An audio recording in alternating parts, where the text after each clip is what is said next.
안녕하세요. 백년 역사입니다. 독도에 대한 얘기를 좀 원하시는 분이 계셨어요. 그래서 독도에 대한 얘기를 좀 해보려고 하는데, 독도에 관해서는 뭐 한국 측 또 일본 측 이렇게 서로 주장들이 너무나 많이 나왔고 오래됐기 때문에 제가 뭐 그것을 재탕할 것은 아니고, 크게 봐서 한 두 가지 정도 이게 질문이 될 수도 있고, 또 지금까지 좀 그렇게 좀 집중해서 생각하지 못했던 그런 부분일 수도 있습니다. 그런 부분을 좀 지적해 보려고 합니다. 자, 화면에는 지금 독도가 띄워져 있어요. 이게 구글어스에서 가져온 사진인데, 바다 위에 이런 독도, 동도, 서도 이렇게 있는데, 뭐 굉장히 평화로워 보이는 모습이지만 독도의 현실은 이렇지가 않죠. 이제 독도의 현실은 사실 뭐 이런 겁니다. 예, 지금 뭐 사람들이 독도는 우리 땅이다. 독도 10만 분의 1도 일본에 내줄 수 없다. 우리 땅 독도, 뭐 여기 한반도기가 있어요. 왜 태극기가 아니고. 그리고 뭐 일장기를 찍고 불태우고 있고, 일본 군복을 입은 허수아비를 또 같이 이제 태우고 있습니다. 이게 굉장히 좀 불편한 그림인데.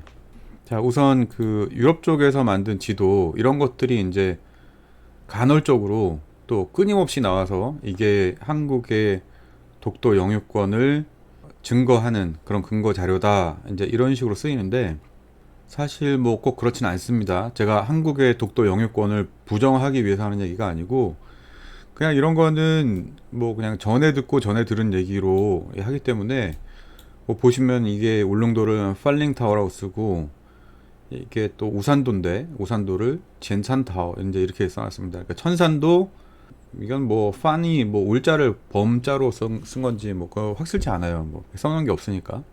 그래서 이제 이런 식으로 한자를 잘못 읽은 한자를 그대로 알파벳으로 옮겨가지고 쓴 뭐 이런 겁니다. 이게 뭐 이 명칭이 이 사람들한테 이렇게 중요한 건 아니니까.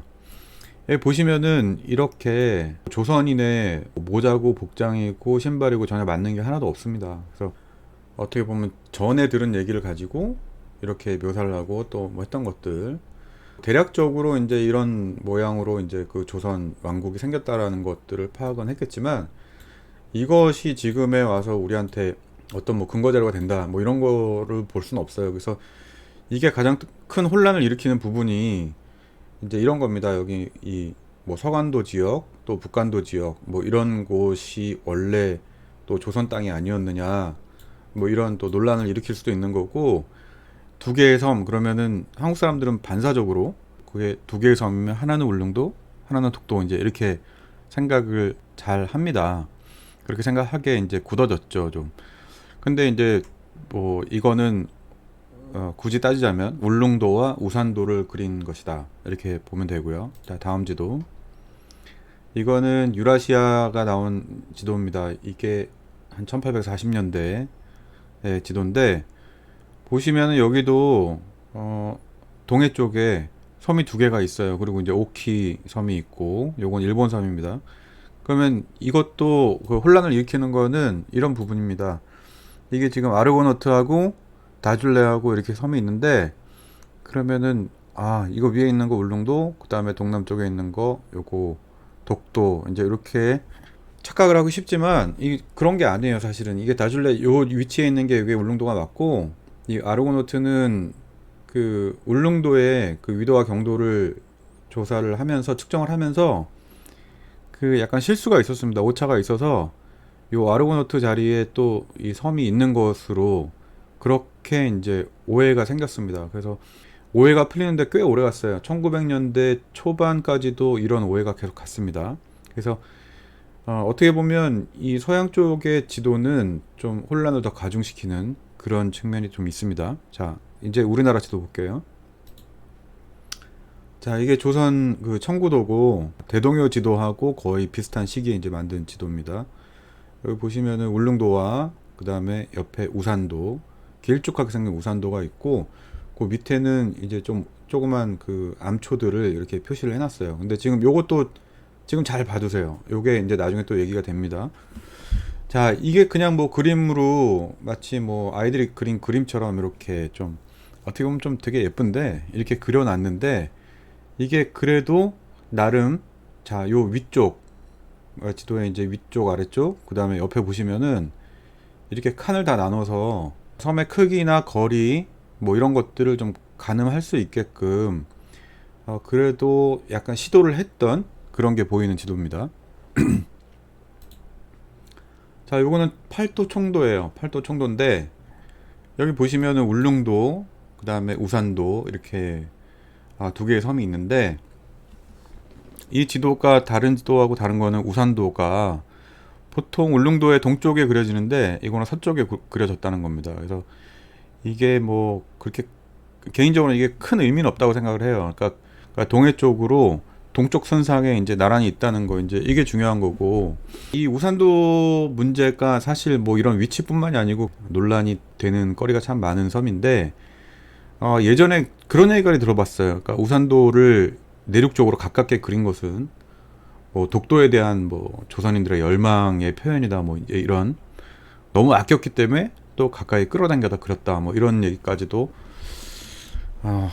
자, 요것도 이제 그 비슷한 식의 지도입니다. 보시면은 여기는 울진도라고 써놨어요. 이게 뭐 그냥 잘못 쓴 건지, 울진도, 그 다음에 우산도, 요것도 우산도가 이제 내륙 쪽으로 가까이 들어와 있는, 제 개인적인 생각으로는 수토사를 파견해서 여기를 가더라도 결국에는 섬 두 개를 뒤졌다는 그런 의미가 있는 것이고, 이게 그 원래 우산이라는 명칭은 우산국에서 온 거기 때문에 조금 더 큰 섬을 우산도라고 생각했을 가능성도 있다는 그런 생각이 듭니다.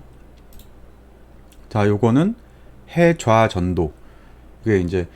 이게 조선을 가리키는 해동, 해좌, 이제 똑같은 의미입니다. 그래서 해좌전도고, 여기로 오게 되면은 이게 이제 19세기 중엽인데, 여기로 오게 되면은 울릉도가 이제 표시가 되고, 그 옆에 우산도가 동쪽으로 이제 이동을 했어요. 이동을 했고, 우산도의 크기가 많이 작아졌습니다. 그러니까 좀 현실이 많이 반영이 된 건데, 옆에는 울릉도에 관한 설명이 있어요. 이게 뭐 이사부를 파견해가지고 항복을 받았다는 얘기부터, 그 다음에 뭐 세종 22년에 만우를 파견해서 김한등 70여인을 뭐 잡아와서 데리고 와서 뭐 섬을 비워놨다, 뭐 이제 이런 얘기입니다. 그러니까 우리가 좀 착각하지 말아야 될 부분이, 이건 고종의 유일한 업적인데, 고종이 울릉도 개척을 명해서 거기에 주민들이 들어가 살 수 있게 만들기 전까지는 이 섬은 그냥 빈섬이었어요. 울릉도가 빈섬이었고, 중간중간에 거길로 도망쳐 들어가서 사는 사람들이 있었고, 또 섬이 비워져 있다 보니까 일본 어부들이나 뭐 이런 사람들이, 또 뭐 나무를 벌목을 하는 사람들이 들어와 가지고 뭐 거기서 생활을 한다거나 뭐 일을 한다거나 이랬던 뭐 경우들이 있습니다만, 기본적으로 조선에서는 이제 그 기본 정책은 섬을 비워두는 것이었어요. 이게 섬을 비워두지 않으면은 뭐 여진족이 오든 뭐 외인들이 오든 아니면 조선인들이 들어가든 살다가 또 살기 힘들어지면 이 사람들이 또 해적화 돼버리고 왜구가 돼버리기 때문에 그런 문제를 좀 피하기 위해서였고, 그래서 이 섬이 이제 이런 식으로 세종 이후로 계속 주기적으로 들어가서 그 살고 있는 사람들을 잡아서 데리고 와서 주모자는 목을 매달기도 하고, 또 이제 먼 지방으로 또 변경 지방 같은 데로 보내기도 했다는 거. 자, 이 점은 기억을 해야 돼요. 그래야, 이게 왜 그러냐면, 울릉도에 상시적으로 주민이 살고 있었다라고 한다면 울릉도에서 그 독도를 항상 관찰할 수 있었고, 그러니까 울릉도에서 독도의 존재를 알 수 있는 가능성이 훨씬 더 높아지는 거고, 우선은 기본적으로 섬을 비우는 것이 기본 정책이었다. 이제 이런 것은 우선 알고 그 다음으로 넘어가야 되겠습니다. 자, 요거는 대동해 지도예요. 저도 대동해 지도가 독도 문제를 해결해 줄 것이라고 생각한 적이 있었습니다. 한 20년 전에. 근데 대동해 지도에는 독도가 없어요. 없고, 이게 뭐 그러면 목판이 훼손되거나 분실되거나 누가 뭐 손을 탄 것이 아닌가 또 생각해 봤는데, 뭐 그 뒤에도 대동해 지도가 뭐 하나만 나온 게 아니니까, 보면은 대동해 지도는 독도라는 것을 그 반영하지 않고 있습니다. 그러니까 없는 거예요. 그게 생략을 한 건지 몰랐는지 어쨌든 없습니다. 대동해 지도에. 자, 넘어갑니다. 자, 이게 1899년도 대한전도입니다. 이게 지금 대한제국대 광무 3년에 만든 거예요. 자, 그래도 근대 지도에 맞게, 그러니까 현대적인 기법으로 좀 지도가 만들어졌는데, 자, 그래서 가장 큰 변화가 울릉도입니다. 울릉도와 우산도가 지금 현재의 울릉도와 죽도의 울릉도 동북방에 있는 그 죽도의 그 모습에 많이 가깝게, 그러니까 실제 모습에 가깝게 그려졌어요. 그리고 37도와 38도선 그 중간쯤에 위치를 하고 있는 것도 그 실제 현실과 많이 비슷하고 닮아 있고, 자 여기 보시면은 여기도 지금 뭐 간도지방 뭐 이런 것도 뭐 얘기할 게 없습니다. 특별히 예, 지금 이 대한제국 시대에 만든 지도, 야, 이렇게 내용을 가지고 있다는 거. 자, 그리고 그 다음 넘어가서 보면 이건 대한여지도입니다. 여지도라는 거는 그 교통로를 표시를 하는 지도예요. 그러니까 어디까지 가는데 뭐 얼만큼이 걸릴지 그런 거리를 측정할 수 있는 그런 지도입니다. 그래서 현대로 따지면 교통지도라고 생각하시면 되고, 이게 1900년 정도 되는 것 같아요. 근데 여기 보시면은 여기도 길쭉하게 이제 우산도가 그려져 있죠. 울릉도 있고 짜잘한 암초들도 몇 개가 이제 그려져 있습니다. 이 남해 쪽이나 이제 서해로 돌아오면서 이런 그 작은 섬들을 표현한 거는 실제 항해를 하면서 이렇게 그 위협이 될 수 있는 암초들이 있기 때문에 이거는 표시를 했어야 됐어요. 그러니까 유럽인들이 조선을 들어오면서도 이 암초들 때문에 굉장히 긴장을 하고, 그렇게 겁을 먹었던 그런 바다입니다. 자, 이거는 1907년 대한전도입니다. 이 지도를 보시면은 이 지도는 좀 달라요. 그러니까 여기 우선 요 북간도 지역을 포함하고 있다는 거. 울릉도도 굉장히 좀 울도 간단히 표시가 되어 있습니다. 자, 지금 이게 그러니까 한일병합 이전까지 한국에서 제작됐던 지도들을 본 거예요. 우선 여기까지는 우리가 지금 현재에 그 알고 있는 독도의 모습대로 그려진 지도는 없습니다. 그러니까 현재까지 봤을 때는 울릉도 외에 그 우산도를 그려놓은 것이 그것이 독도다라고 우리는 주장할 수밖에 없는 상황인 거죠. 자, 그런데 이제 이런 일도 있습니다. 그래서 요런 것들이 나왔다는 건데, 이게 필사본이에요. 그러니까 목판본으로 나온 그 대동의 지도에는 우산도가 그려진 게 없지만, 필사본으로 발견이 된 그런 대동의 지도에서는 우산도가 그려진 게 나왔다. 여기 이제 특히 또 일본에서 발견이 됐다고 합니다. 그런데 기사의 제목이나 이 지도 확대 부분에 대한 설명도 대동의 지도 필사본의 독도 부분이라고 돼 있어요. 근데 이게 이제 이런 거죠. 울릉도 옆에 그려놓은 섬 우산도는 독도로 합의를 하자. 이제 이렇게 된 겁니다. 한국에서는. 그러니까 우산도가 있으면 그냥 독도, 이게 뭐 동도와 서도 뭐 아니면 두 개의 섬 이렇게 나눠져 있는 거 상관없이 울릉도 말고 있는 섬은 독도. 그리고 울릉도와 독도의 거리 차이가 이렇게 가까운 이유도 일단 묻지 말고 무조건 울릉도 옆에 있으면 독도, 이제 이렇게 합의를 한 거예요. 그러니까 한국 사람들끼리는 이렇게 하기로 하자. 누구한테 보여도 다 통해야 되는 그 논리가 될 건데, 그런 점이 좀 아쉽습니다. 자, 여기도 지금 밑에 그 짜잘한 암초들 그려놓은 거 있어요. 요거 좀 이따가 뭐 말씀드릴 게 있어서 그런데 요거 잘 봐두시고요. 자, 이거는 뭐 2009년도인데 사실 이게 어떤 지리박물관이 있고 거기에 박물관장님이 제야 지리학자신데 그분이 주장하는 거 뭐냐면, 자, 여기 비슷한 지도인데 팔도 청도에 지금 우산도가 그 내륙 쪽으로 가까이 붙어 있잖아요. 사실은 동쪽에 있어야 되는데 서쪽에 있다.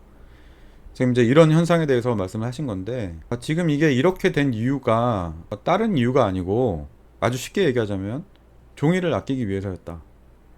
그러니까 이게 원래 위치대로 우리가 독도를 인쇄를 하거나 그린다 그러면 여기 요만큼의 종이가 더 필요했고, 그거를 목판으로 찍을 때 요 위치에 찍어서 지도가 이렇게 툭 튀어나오게 되니까 그런 종이의 낭비를 아끼기 위해서, 좀 간편하게 하기 위해서 울릉도 안쪽으로 이렇게 접어서 목판을 찍었고, 요거를 다시 입체적으로 피게 되면 그러면 우산도의 본래 위치를 찾게 돼서 그게 독도가 된다. 뭐 이제 이런 얘기입니다. 그래서 어떻게 이런 생각을 할 수 있는지 참, 자, 이거는 좀 심각해요. 재밌으면서 심각한 건데, 2019년도 자, 대동여 지도에서 독도는 울릉도 남쪽에 있는 섬이다.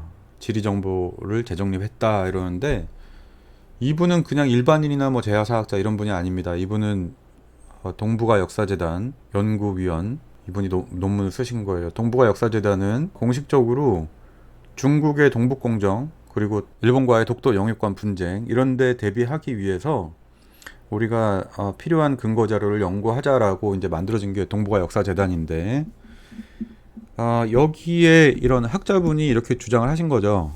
그러니까 이게 지금 무슨 얘기냐면은 우선 좀 이해하시기 쉬운 예를 들어서 제가 말씀드릴게요.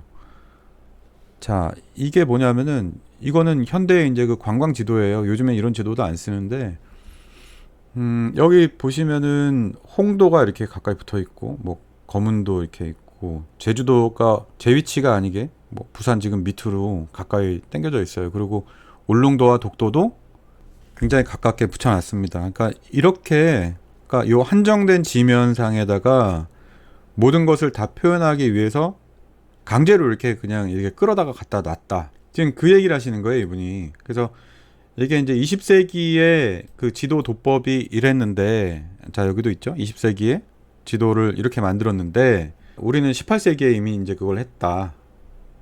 자, 아까 제가 울릉도 밑에 있는 뭐 그런 짜잘한 것들 좀 잘 보시라고 했잖아요. 자, 독도를 여기다가 지금 강제로 끌어온 겁니다. 그리고 아무런 표시도 안 했어요. 좀 되게, 뭐라 그래야 되나요? 이게, 그래도 끌고 왔으면 이게 독도 끌고 온 거다라고 표시는 좀 해줬으면 좋았을 걸. 그러면 이렇게 후손들이 오랜 시간 동안 좀 고생을 안 했을 것 같은데, 그냥 강제로 끌고 와서 여기다가 아주 무심한 척하고 이렇게 딱 그려놓고 아무 표시 안 했습니다. 근데 그거를 이분은 알아보신 거예요. 이 동북아 역사재단의 연구위원이신 이분께서는 알아보신 거고, 그래서 지금 이분이 이런 주장을 하셨기 때문에 오히려 주류 학계의 입장이 난처해진 것은 그 우산도가 독도다라고 지금까지 열심히 주장을 해왔고 거기에 맞는 근거들을 계속 쌓아왔는데 이분이 그냥 우산도는 죽도야. 우산도는 지금 울릉도 동북방에 있는 죽도고 요 밑에 있는 이런 섬이 독도야 이렇게 주장을 하신 겁니다. 찬물을 확 끼얹은 거죠. 지금 여기도 이게 지금 대동해 지도에도 밑에 이제 이런 암초들이 있었잖아요. 아까 까맣게 요게 독도입니다라는 거를 이분은 혼자서 알아보신 거예요. 예. 그렇게 이제 논문을 내시면서 우산도설을 직접 깨주신 거죠. 깨지진 않았어요. 그러니까 이 설 자체를 그렇게 누가 주목을 했다거나 여기에 대해서 이렇게 좀 의미를 부여를 많이 안 했기 때문에 또 못 본 척할 수밖에 없는 거죠. 우산도설이 완전히 깨져버리니까. 자, 이렇게 이제 뭐 아무 말 대잔치나 이렇게 하게 되는 그런 상황이 돼버렸습니다. 자, 이거는 일본 지도입니다. 조선 여지도인데 일본 지도예요. 이게 김옥균이 조선에 올 때 가지고 온 지도는 맞아요. 1894년에 조선으로 돌아올 때 가지고 온 지도라는 것은 이제 널리 확인이 되는 상황이고, 이게 아까도 말씀드렸지만 여지도라는 거는 교통지도입니다. 그래서 교통지도답게 경성에서 어느 지역까지 특정 어느 지역까지는 얼만큼의 거리다라는 것을 이렇게 이제 표로 쭉 정리해 놓은 그런 여지도라는 겁니다. 근데 이 지도를 보니까 이 지도에 대한 것도 뭐 보도가 몇 번 나오고 뭐 그런 적이 있더라고요. 그래서 제가 그것도 스크랩을 해봤는데, 여기 이제 기사 나왔던 거 이제 뭐 한 2건, 3건 있는데 그 중에 하나인데, 자, 공간이 이렇게 많이 남았는데 지도는 굉장히 작게 지금 사진이 올라와 있어요. 뭐 사진을 너무 저화질로 찍어서 깨질까봐 그런지 모르겠는데, 이건 좀 되게 꼼수고 사실 되게 머리를 좀 굴렸다는 생각이 들어가지고 불쾌합니다. 이런 사진 보면. 왜 그러냐 하면 지금 여기 이 사진 밑에도 설명이 있어요. 죽도와 송도를 조선 영토와 같은 색으로 표기했다. 이제 이래서 여기에 동해 쪽에 있는 섬 2개, 요거를 죽도와 송도 이제 이렇게 표기를 했는데, 이거는 그냥 읽는 사람들의 착각을 유도하는 그런 설명일 뿐이고, 자, 요거 지도 확대해 보겠습니다. 자, 그러면은 저 지도에 아까 그 기사에 사진에 나온 것대로 한다면 요게 울릉도, 요게 독도, 이제 이렇게 한 건데, 자, 이상하지 않으세요? 자, 울릉도하고 본토의 거리가 너무 가깝습니다. 가깝고, 그 다음에 울릉도하고 본토의 거리에 비해서 울릉도하고 독도의 거리가 너무 멀죠. 이게 잘못된 게 뭐냐면 이게 37도선과 38도선 사이에 중간쯤에 위치한 요 송도라고 쓰인 요 섬이 울릉도입니다. 울릉도고 그 다음에 여기에 있는 이 죽도 38도선에 거의 인접한 요 죽도라는 것은 아까 말씀드렸던 그 경위도를 측정할 때 약간 오차로 인해서 울릉도의 서북방에 새로운 섬이 발견됐다는 그 오해를 불러일으켰던 그 아르고노트입니다. 자, 옆에 보세요. 지금 강릉보다도 더 높은 위치에 지금 있고 강릉보다 북쪽입니다. 그리고 이 울릉도의 위치는 지금 거의 정확하게 표현이 되어 있어요. 그래서 사실 이 지도를 확대해서 이렇게 보게 되면 웬만하면 이게 그게 아닌데라는 것을 알 수 있는데 그거를 모르게 하기 위해서 일부러 작은 사진을 올려서 착각을 유도하는, 기자는 사실 역사 쪽으로 또 지리 쪽으로 전문가가 아니니까 몰라서 그랬다 그냥 한마디면 되는 되게 좀 비열한 그 수법이라고 생각이 듭니다. 자, 그 다음 자료. 자, 이건 뭐냐면은 일본 도토리원 박물관에서 전시된 거를 찍은 사진입니다. 이게 1724년도의 지도라고 해요. 그래서 지금 요 위쪽에 있는 것이 그러니까 울릉도, 그리고 울릉도 옆에 지금 죽도도 표현이 되어 있어요. 그리고 여기에 독도가 그려져 있고 독도의 동도 서도가 이제 나눠져 그려져 있습니다. 자, 요 부분이고, 그리고 요 밑으로는 일본 영토에 이제 오키 제도가 있는데, 우리나라의 그러니까 조선의 지도에서 독도를 묘사했다고 생각할 수 있을 만한 그런 표시는 지금까지 없었어요. 그러니까 우산도를 억지로 끌어와서 우산도를 그냥 같은 한국인끼리는 그냥 독도로 취급을 하기로 하자, 이런 상태였고, 이제 그게 너무 무리라는 걸 알기 때문에 그냥 울릉도 밑에 있는 이런 점이 강제로 끌어온 거로 좀 봐주면 안 되겠냐, 뭐 이런 식으로까지 한마디로 좀 똥꼬쇼라 그래야 되나요? 그렇게 되고 있는데, 막상 1700년대의 일본 지도를 보면은 독도의 모습이 그래도 실제 모습과 가깝게 묘사가 된 것이 있다는 거죠. 이거는 좀 충격을 받아야 되는 일이에요. 그렇다고 해서 이게 세상 일이 그렇게 간단하진 않습니다. 일본이 독도가 저렇게 생겼다는 것을 알았다는 게 지금 이 지도를 통해서 증명이 됐다고 해서 이게 일본이 독도를 가지고 있었다, 조선의 땅이 확실히 아니었구나, 이렇게 그냥 단언해서 얘기할 수 있는 부분은 아니에요. 항상 모든 자료는 항상 크로스 체크를 해봐야 되는 거고, 그러면은 제가 보는 견제에선 그렇습니다. 그러니까 지금 울릉도에 사는 주민들이 독도의 존재를 파악했을 수는 있어요. 물론 뭐 계속 살지는 않았지만 맑은 날 해가 뜰 때 이렇게 이런 각도로 해가지고 저기도 섬이 있네, 이제 이런 거를 알았을 수는 있습니다만, 그것이 조선의 어떤 양반들, 그런 관리들이 보기에도 거기에 어떤 의미를 부여하기에는 좀 많이 부족했다는 거죠. 울릉도를 조선의 관리들이 알아야 될 이유는 하나였습니다. 거기에 누가 숨어 들어가 살고 있지는 않은지, 누가 숨어 들어가 살다가 이들이 왜구가 돼가지고 동해안으로 또 침략해 들어오는 그런 세력이 되지 않을지, 이제 그런 걱정이 있었기 때문에. 울릉도는 굉장히 큰 섬이고 사람이 들어가 산 그 기간이 굉장히 짧고 그 역사가 짧기 때문에 진짜 원시림이 그냥 펼쳐져 있었어요. 그래서 뭐 정말 좋은 그런 제목들이 있었고, 그러니까 농경이 가능하고 또 마실 수 있는 물이 있고, 이제 이런 조건들이 있습니다. 사람들이 들어가서 살 수 있는 그런 조건이 있는, 그러니까 유인도가 되게 충분한 조건을 가진 섬이었기 때문에 조정에서는 울릉도를 신경을 써야 됐어요. 거기를 만약에 뭐 중국 쪽에서 여진족 뭐 나부랭이들이 내려와 가지고 거기를 점거를 한다 그래도 이들이 왜구화가 될 수 있는 것이고, 또 대마도 또 농사가 잘 안 되는 척박한 땅이라서 이게 울릉도까지를 계속 조선에다가 졸랐습니다. 우리 울릉도가 살게 해달라고 졸랐는데, 이게 울릉도를 우리가 결국 지켜냈다고 하는 것이 한일 병합기에 들어가서는 조선인들한테는 좀 자랑거리가 됐습니다. 그러니까 우리가 외세에 맞서서 정말 오랜 시간 동안 불굴의 의지를 가지고 우리 영토를 지켜냈다, 이것의 상징이 된 게 울릉도였어요. 자, 그 얘기는 영상 뒷부분으로 가면서 이제 더 말씀을 드릴 겁니다. 그런데 간단하게 얘기해서 조선에서는 뭐 울릉도를 거쳐서 그 다음에 독도를 찍고 일본의 오키섬이나 일본 본토로 가는 그런 항로가 없었어요. 그렇게 가지도 못했고 가고 싶은 사람도 없었고, 또는 울릉도까지 목숨 걸고 한번 항해를 했어요. 130km 이상을 했는데 거기서 굳이 울릉도 근처에도 해산물이 많이 나고 어업을 하고 뭐 하는데 전혀 아무런 지장이 없는데 여기서 독도까지를 굳이 가야 될 이유가 없었습니다. 거기 가야 될 이유가 없었어요. 거기가 뭐가 특별한 게 있는 것도 아니고 샘물은 있지만 새똥에 또 강치똥에 다 오염이 돼가지고 먹을 수도 없는 상황이고, 뭐 간혹 뭐 푸른 몇 폭이 나는 것 같은데 나무도 없고 가서 생활하기 너무 힘든 거예요. 그러니까 뗄나무가 없기 때문에 뭐를 해 먹고 싶어도 그게 힘든 상황이라는 거죠. 독도까지 굳이 가야 될 이유도, 또 독도를 이정표 삼아서 어딜 가야 될 이유도 없었던 겁니다. 근데 그게 반대로 뒤집어 생각하면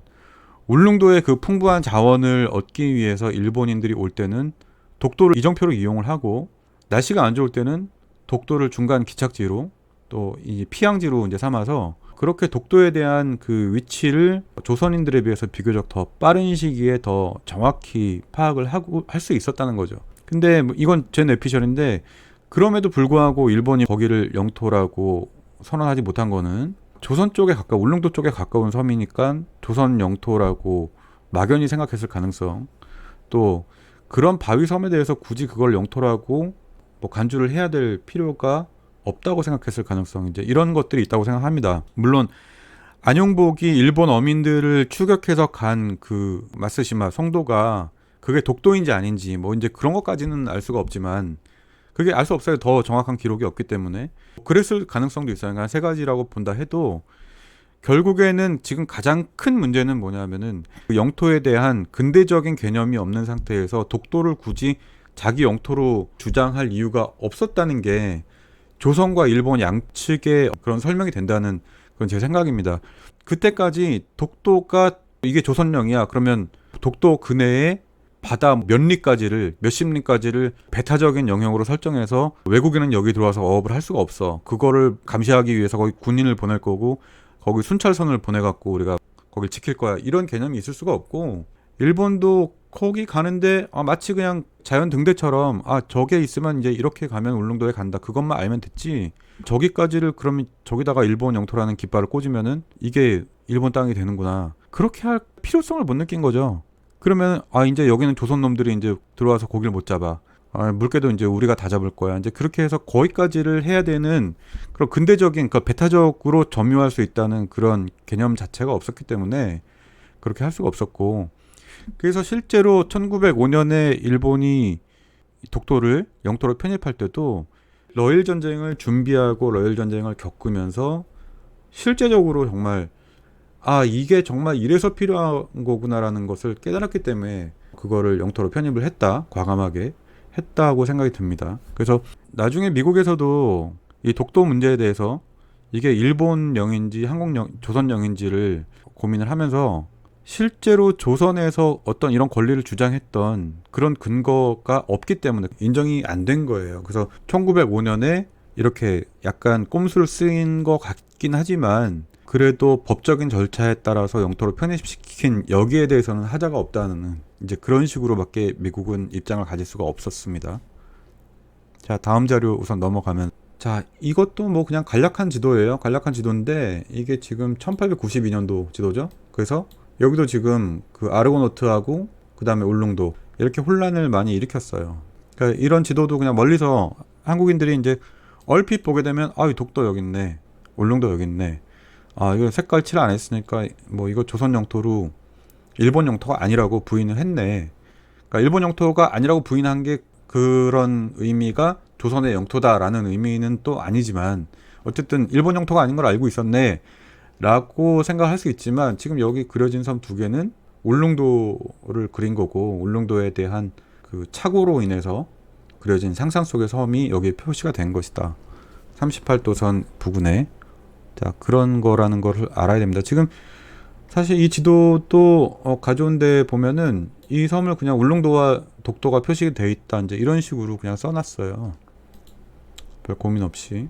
자, 이거는 일청한 삼국전도, 일청한이 다 나와 있는데 지금 여기도 이거 엉망입니다. 이것도 여기 지금 양양 가까이에 이렇게 또 섬이 하나 있고, 그 다음에 여기 또 섬이 있는데 이게 그냥 죽도 있고 성도 있네, 울릉도 있고 독도 있네, 뭐 이런 거 아니에요. 그냥 울릉도인데 울릉도 이제 이걸 해놓고 이름은 또 이렇게 붙여놓고 그러니까 일본에서도 혼란이 굉장히 많았던 겁니다. 왜 유럽인들이 거기에는 또 섬이 있다고 하지 막상 없는 것 같은데 이게 지금 이 뭐라고 얘기할 수 없는 그런 혼란 상황인 겁니다.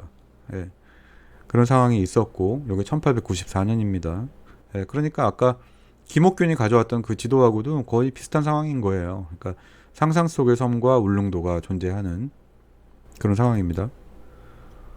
자, 요거는 뭐 러일 전쟁 지도인데, 자, 그 다음 지도 보시면 요건 한국 전도 1905년입니다. 1905년에 가면 이거는 뭐 굳이 보면은 뭐 제주도나 대마도 그 다음에 울릉도가 다 같은 색깔로 표시가 돼 있어요. 그러니까 뭐 누가 이게 어떤 게 누구 땅이다인지 이렇게 얘기가 된 건 아니고 1905년에 이미 이제 일본은 이 다케시마에 대한 죽도에 대한 그러니까 우리 독도에 대한 어떤 개념을 확실히 굳힌 거죠. 그래서 정리가 된 겁니다. 그러니까 그런 상황이 지금 이제 1905년 지도, 일본 지도에 나와 있고, 지금 이렇게 중세 자료부터 1905년까지의 자료를 통해 가지고 이 조선 쪽의 지도 그리고 일본 측에 남아 있는 지도를 가지고 독도를 어떻게 인식을 하고 있었는지에 대해서 봤습니다. 그러니까 지금 안타까운 점은 조선 지도 쪽에는 독도를 그렸다고 우리가 추정할 만한 것이 없어요. 그래서 지금 우산도를 가지고 얘기를 해야 되는데 우산도에 대한 설도 지금 통일이 되지 않아서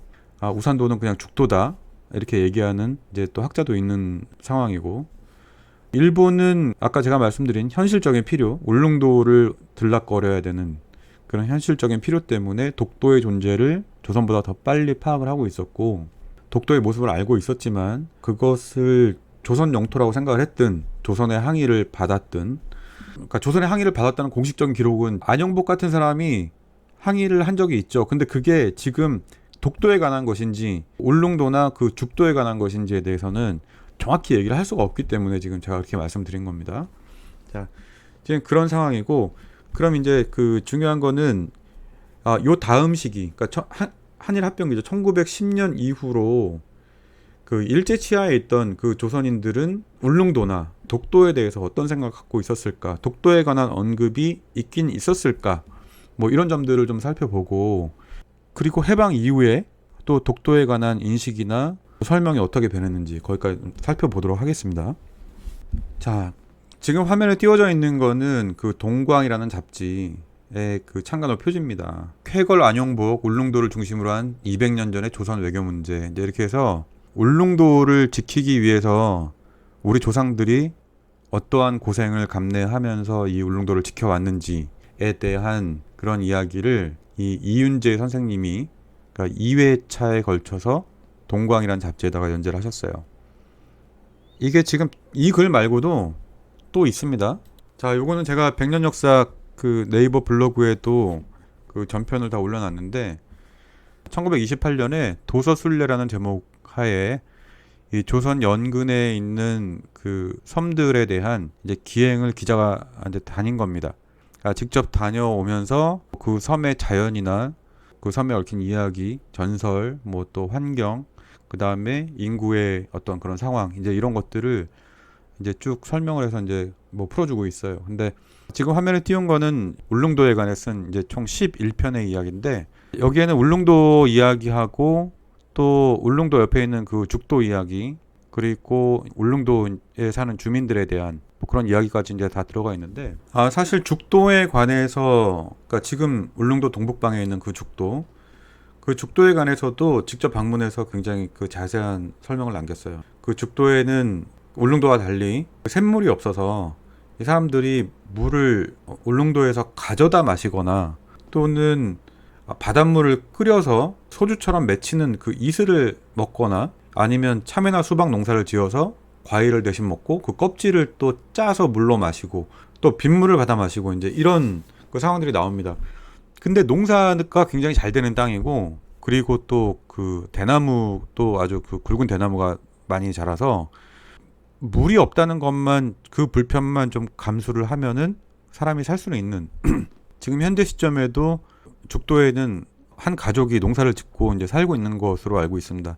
지금 이제 지하수를 파는 그 지하수 골차가는 기술이 많이 발달했기 때문에 아마 그렇게 해서 그 식수를 해결한 것 같고. 자, 그런데 이 글의 이 맨 마지막 편에서 기자가 지적하고 있는 부분은 우선 울릉도의 주민들을 일본인하고 조선인으로 이제 그 주민을 나눠서 그 숫자를 비교를 하고 또 그 경제력의 상황을 비교를 하고 그 교육 수준에 대해서도 비교를 했어요. 그래서 모든 면에서 경제 상황이나 교육 수준이나 모든 면에서 일본인들에 비해서 좀 열세에 있는 그런 상황을 굉장히 안타깝게 생각을 하면서 이 섬의 진정한 주인이 우리 조선 사람들이니까 우리가 좀 더 분발해야 된다는 그런 뉘앙스로 이제 글을 맺습니다. 그래서 비록 일제 치하이긴 했지만 또 조선인들이 보는 신문에서 조선인들 사회에서는 어떤 이런 민족성을 강조하는 내용들이 검열이나 감시에 걸리지 않았다는 그런 생각이 들고 이게 어떻게 보면은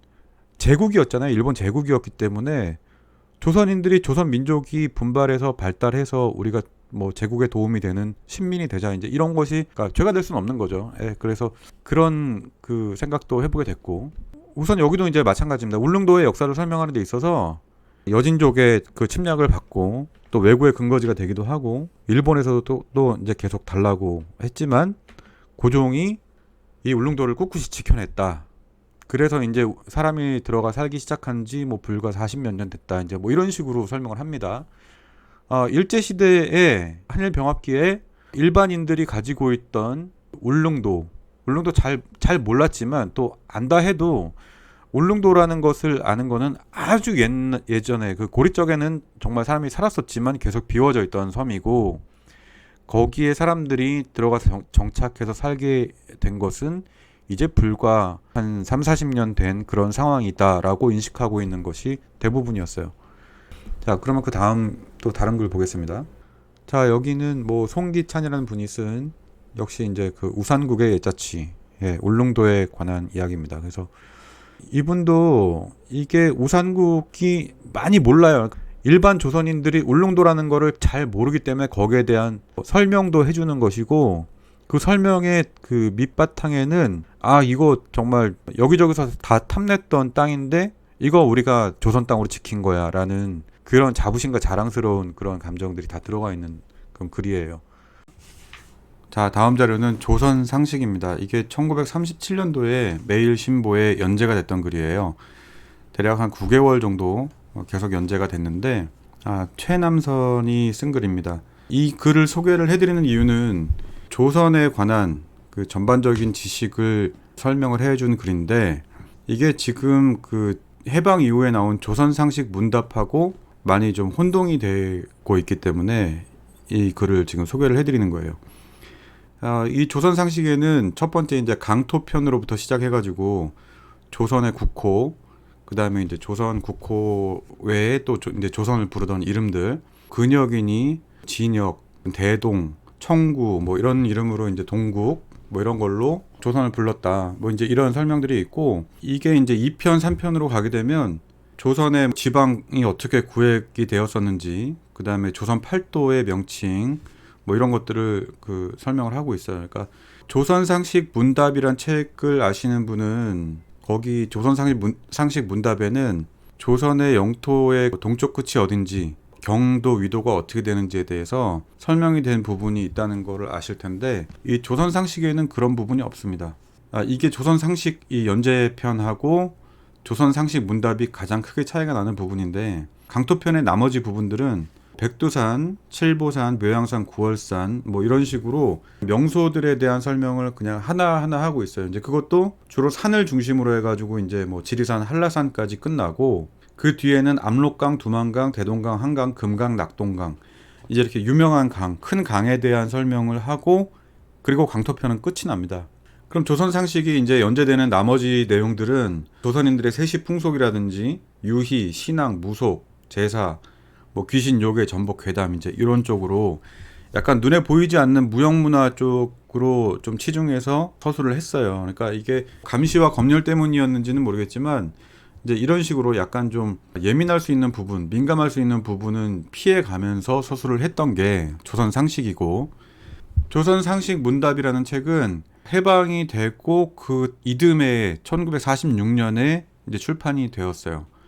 그러니까 이게 뭐 해방되고 나서 대략 한 6개월 정도, 그 정도 만에 나온 책인데 모든 원고를 뭐 해방 이후에 다 썼다고 보기는 힘들 것 같고 이미 조선 상식이든 뭐 어떤 다른 원고들을 쓰실 때 모아놨던 이제 그런 것들을 해방 이후에 조금 수정하고 보충해서 이제 이렇게 만들어 내신 걸로 그렇게 생각이 됩니다.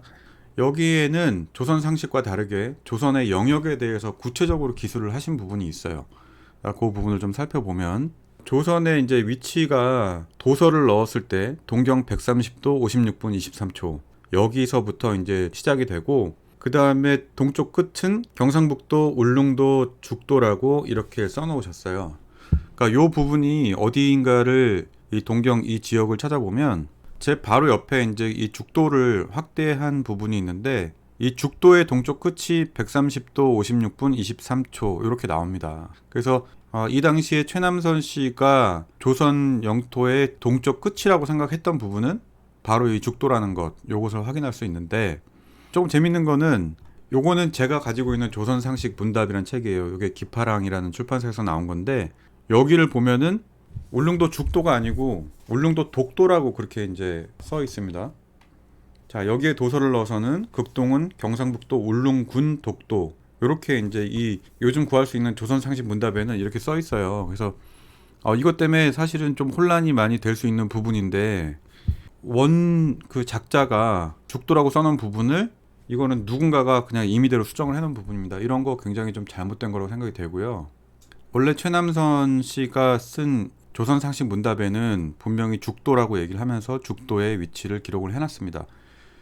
그래서 이 얘기를 지금 드리는 이유는 뭐냐면 첫 번째로 조선 상식 문답은 일제 치하에서 쓰여졌던 연재됐던 조선 상식을 그냥 묶어서 내놓은 것이다 라고 오해를 하시는 분들이 많아요.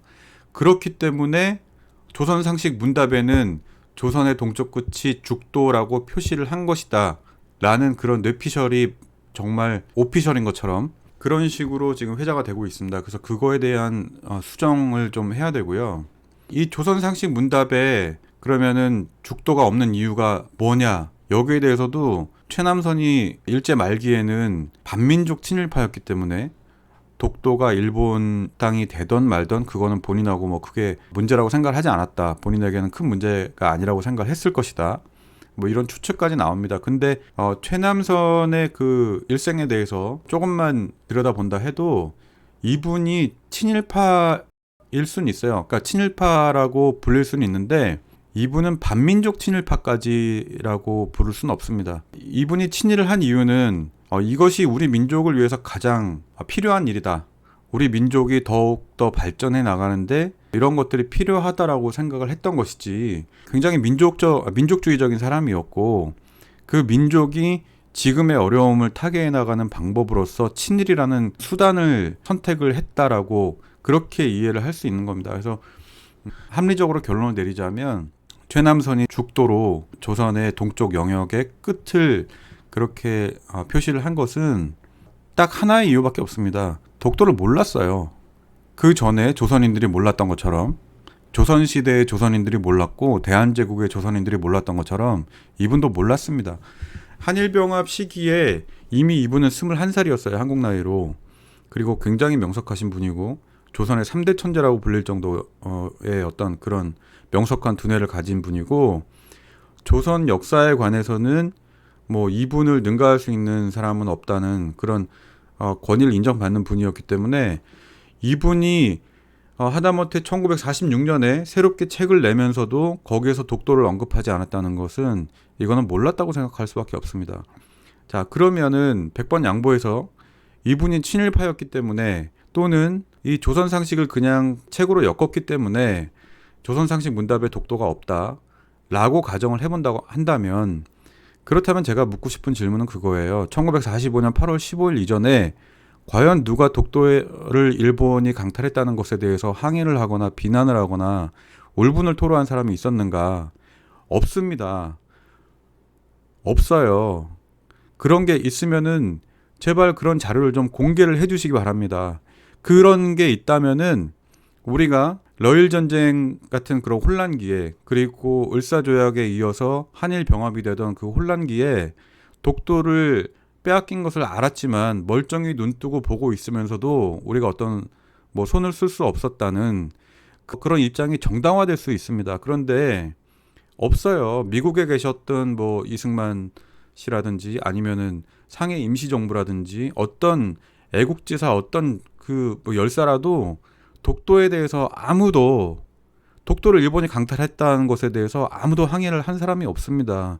만약에 그런 역사가 있었다면은 대한민국 수립을 전후해서 미 국무성에 편지를 보내면서도 그런 내용들을 설명할 수가 있었고, 그렇다면은 우리가 지금까지 일본하고 이렇게 독도 영유권을 놓고 이게 정당하다 그렇지 않다라는 이런 설전을 벌일 이유도 없습니다. 그러니까 그런 자료가 있으면은 제발 공개해 주시기 부탁드립니다. 간절히 부탁드립니다. 만약 그런 자료가 나온다고 한다면, 객관적으로 그런 자료가 나온다고 한다면 저는 이 영상을 지우고 또 사과를 드리도록 하겠습니다. 자, 그러면 이제 그 다음에 다음 자료로 넘어가 볼게요. 이 책은 한국 영토 사론, 그러니까 최남선 씨가 해방 이후에 이제 쓴 글들을 이제 모아서 그 영토에 관련된 부분들을 모아서 엮은 책인데, 저는 이제 그 조선상식 문답에서 독도에 관한 답을 찾지를 못해서 이 한국 영토 사론까지를 이제 다시 찾아봤습니다. 이 한국 영토 사론을 보면 이 책은 거의 한국의 독도 영유권에 대한 정당성을 설명하는 목적으로 쓰여진 책이라는 것을 알 수 있습니다. 그런데 문제는 사실 대부분의 서술이 울릉도가 왜 한국 영토인가를 설명을 하고 있어요. 항상 오해하고 착각하는 부분이 울릉도의 부속 도서 독도는 울릉도의 부속 도서이다. 그렇기 때문에 울릉도가 우리 영토면 자동으로 독도도 우리 영토다. 이제 이런 논리가 아마 여기에서부터 생겨난 것 같은데, 이 울릉도와 독도 문제가 70페이지 정도 됩니다. 이 책에서 70페이지 정도 되는데 여기에서 독도라고 설명을 하고 있는 부분, 굳이 이것이 독도를 이야기한 거야 라고 조선왕조실록에서 어떤 부분을 뽑아 오셨는데, 그 중에 이제 한 문장이 여기 나옵니다. 정조 때에 그 심진현이란 분이 울릉도에 수토를 하러 가시면서, 그러니까 순찰하러 가시는 거예요. 살고 있는 백성이 있으면 잡아오려고 수토를 가시면서 이제 겪었던 일을 이제 쭉 보고한 내용입니다. 4월 21일 날 출발을 했고 한 1박 2일 정도가 걸렸는데 134km의 백길을 가면서 이제 풍랑을 만났어요. 배 4척이 출발을 같이 했는데 서로 뿔뿔이 흩어지고 정말 죽을지 살지 모르는 그런 상황에서 의관을 정제하고 또 음식을 만들어서 그것을 바다의 용왕한테 제사를 지내고 하면서 다행히 바다가 진정이 됐고 이런 천신만고 끝에 울릉도에 도착을 하게 됩니다. 그래서 이틀 동안 울릉도를 탐사를 하고, 그리고 사흘째 되는 날에 이제 이야기를 최남선 씨는 이게 독도다라고 얘기를 하고 있는 거죠. 굉장히 궁금하죠. 그 부분을 보겠습니다. 자, 여기 맨 윗줄에 거기서 자고 26일에 가지도로 가니 4마리의 가지호가 놀라서 뛰쳐나오는데 모양은 무소와 같았고 포수들이 일제히 총을 쏘아 2마리를 잡았습니다. 자, 이 부분이에요. 이 부분이 울릉도에서 독도를 갔다가 독도에서 무엇인가를 하고 다시 울릉도로 돌아올 때까지의 모든 일정을 이 2줄 반에 이 문장이 담고 있다는 거예요. 최남선 씨가 그렇게 주장을 하시는 겁니다. 가지도는 강치가 많이 살았기 때문에 이제 그게 가지도다 그렇게 얘기를 하시는 거고, 가지도에 갔다고 했는데 독도에는 강치가 많이 사니까 가지도가 바로 독도다, 이제 이런 논리고, 독도에 가서 가지도를 독도라고 친다 그러면은 26일 아침에 자고 일어나서 호련히 독도에 갔다가 강치가 몇 마리가 뛰쳐나와가지고 그거를 총 쏴서 잡았다, 여기까지예요. 뭐 그리고 돌아왔다 뭐 이런 얘기도 없습니다. 그냥 그리고 구미진의 산세가 가장 기이한데 이제 이런 식으로 뒤쪽에 이어지는 문장은 다시 울릉도의 장면입니다. 울릉도에 있다가 아침에 갑자기 독도를 가서 물개 2마리를 잡아가지고 와서 다시 울릉도 탐색을 시작을 한 겁니다. 그렇게 할 수가 없어요. 울릉도에서 독도까지가 한 88km가 좀 안 됩니다. 그러면은 지금 그 울릉도에서 독도까지 왔다 갔다 하는 배를 탄다고 해도 이게 뭐 거의 반나절 만에 이렇게 왔다 갔다 할 수 있는 그런 거리도 아니고 그런 상황이 안 됩니다. 그래서 이게 지금 정조 때 이렇게 갔다 왔다고 하는데 이렇게 갔다 올 목적도 없고 갔다 올 수 있는 능력도 안 되고, 그런데 문제는 조선왕조실록을 통틀어서 결국에는 독도와 연결시킬 수 있는 부분이 이거 하나 나왔다는 거예요. 그래서 이게 최남선 씨도 요 뒷부분에 보면 바로 본인도 이제 그것을 써놨습니다. 다만 울릉도 동북단에서 가지섬을 다녀온 동안이 분명히 표시되어 있지 아니함을 유감이라 하겠지만은 왜 독도까지 가는 길도 좀 자세하게 설명을 해주고 거기 독도의 풍경을 좀 얘기를 해주고 또 다시 돌아오는 길에도 어떤 일이 있었는지를 좀 써줬으면 좋았을 건데 왜 이렇게 간단하게 쓴 거가 조금 찜찜하긴 하다라는 이제 그런 말씀을 하신 겁니다. 이거를 객관적으로 생각했을 때 울릉도에서 독도까지 왕복해서 갔다 온 기록으로 볼 수 있을까요, 이거를?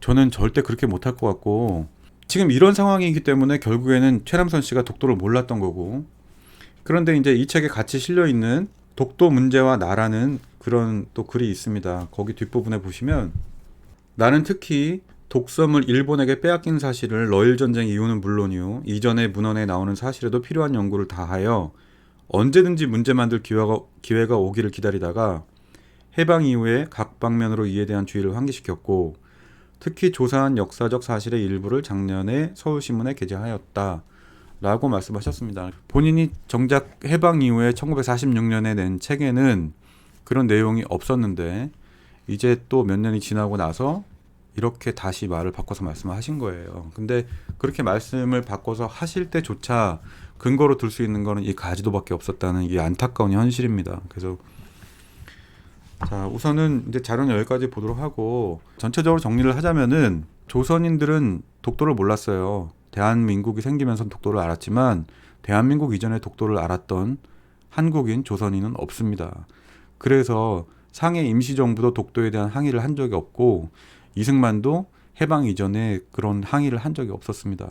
만약에 최남선이 이것을 해방 이전에 알고 있었고 러일전쟁 이후부터 본인이 알고 있었다 그러면 본인이 얘기를 못한다 그러면 그것을 얘기할 수 있는 사람들한테 전달이라도 했을 건데 그런 게 없었다는 거. 그리고 46년에 나온 책이 분명히 죽도를 조선 영토의 동쪽 끝으로 표시를 하고 있다는 거. 이런 것은 이게 실수다 아니다 뭐 이렇게 얘기할 수 있는 거리가 안 되기 때문에 자, 이쯤 와서는 이제 인정을 해야 됩니다. 그러니까 결론적으로 얘기를 하자면 독도에 대한 가치가 근대 이전에는 없었던 거예요. 근대 이전에는 독도에 대한 가치가 없어서 의미를 부여하지 않았었고 다만 일본은 근대적인 의미에서 좀 더 조선보다는 일찍 눈을 떴고 또 러일 전쟁을 겪으면서 그런 필요성을 절감했기 때문에 약간 꼼수인 것 같긴 하지만 영토로 이제 편입을 시켰던 겁니다. 이러한 그 절차가 법적으로 커다란 하자가 없었기 때문에 미국 입장에서는 적국이었고 또 이제 패전국이 된 일본의 편을 들기도 또 객관적으로 인정해 줄 수 있는 근거가 존재하지 않는 한국의 편을 들 수도 없는 그런 좀 어정쩡한 상태가 돼버린 거고 지금에 와서 어떤 현상 변경은 참 불가능합니다. 적국이 되어서 서로 전쟁을 하지 않는 이상은 힘든 거예요. 그러니까 지금 우리 눈을 계속 가리고 있는 것들을 걷어내면서 생각을 해야 됩니다.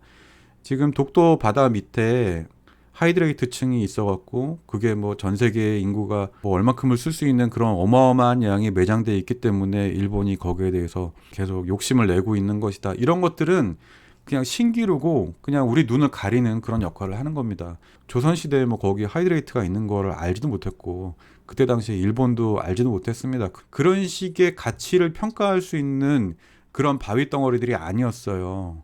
울릉도 죽도까지가 사람이 살 수 있는 한계지라고 생각을 했기 때문에 거기까지를 영토로 지켜낸 것을 오히려 조선인들은 자랑스러워 했었고 또 일본 같은 경우에도 울릉도의 자원을 얻기 위해서 왔다 갔다 하는 길에 있는 그냥 그런 바위 덩어리들 그것이 이정표가 되기도 했고 또 피양지가 되기도 했기 때문에 그 바위 덩어리들에 대한 그 지식을 서로 전달을 하고 또 알고 있었지만 그리고 또 지도로 그렸지만 그것까지 갖는다면 그 주변 바다까지를 다 지배할 수 있다는 그런 개념이 없었기 때문에 독도가 결국에는 이렇게 문제가 된 그런 시발점이 되지 않았는지 그렇게 생각이 됩니다. 그래서 제가 지금까지 말씀드린 것 중에서 심각한 오류가 있다거나 또 잘못 알고 있다고 생각이 되시는 부분들이 있으면 댓글로 알려주세요. 자, 우선 오늘은 여기서 정리를 하고 마치도록 하겠습니다.